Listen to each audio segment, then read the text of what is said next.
Once upon a time, in the heart of the Sahara Desert, there was a village that vanished overnight. Now it's buried beneath sand and silence. But long ago, a young African woman with dark skin, braided hair, and colorful Fulani robes sat beside a crackling campfire. In her hands she held a carved wooden kora, a stringed instrument that sang tales of her ancestors. Around her, villagers nestled close, their faces illuminated by the firelight. It was story time. And this wasn't just any storyteller. This was Fatoumata, a young Griot whose stories were so powerful they summoned the spirits of her ancestors, bringing their wisdom and their voices to life. As the night sky twinkled above them, she wove tales of bravery, love, and loss, her fingers dancing on the strings of her kora, pulling out sounds that echoed across the dunes.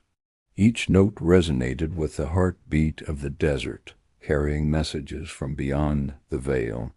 But one night a jealous desert spirit, enraged by the attention lavished upon the Griot, decided to curse her. With a swirl of sand and ash, it materialized before them, its glowing eyes blazing with fury. Its body was adorned with tribal marks, symbols of its ancient power over the desert. Fear gripped Fatoumata as she fell to her knees. She had seen this spirit before, a bringer of chaos and destruction. What had she done to deserve this? Then the spirit struck, not with a roar, but with a whisper. It was a curse that echoed through time, stealing breath and freezing hearts. "Your gift," it hissed, its voice like the grinding of stones, "will be your undoing. Each tale left unfinished by dawn shall turn listeners to stone."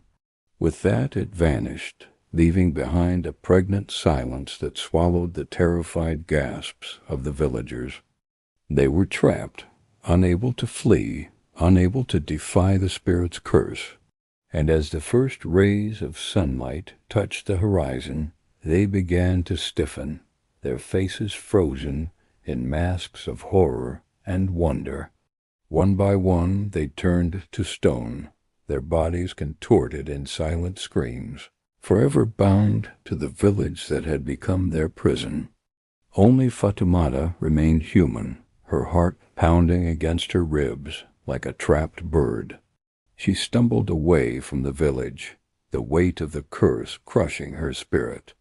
The once vibrant fabrics of her robes now dull and lifeless, mirroring the gray skies above. Her kora, once an instrument of joy and storytelling, lay abandoned on the ground, its strings silent.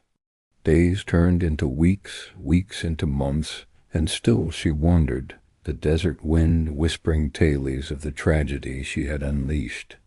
As she walked, the sand shifted beneath her feet, forming small mounds that grew into towering dunes, slowly swallowing the village whole. The wind moaned, carrying with it the echoes of laughter, the scent of cooking fires, and the murmur of voices that no longer existed. But there was one, a blind African boy named Kojo, who couldn't remember a time when the desert hadn't been his only companion. He wore tattered robes, and his only guide was a carved staff that thumped rhythmically against the sand. Hearing of the petrified village, he set out to find her, walking alone through sandstorms, his ears attuned to the whispers of the wind, his heart heavy with the burden of his people's sorrow. The boy approached the village cautiously, his staff held high. As he got closer, he could hear the wind whistling through the gaps between the rocks, mimicking the sound of a flute. Despite being blind, he could see with his heart.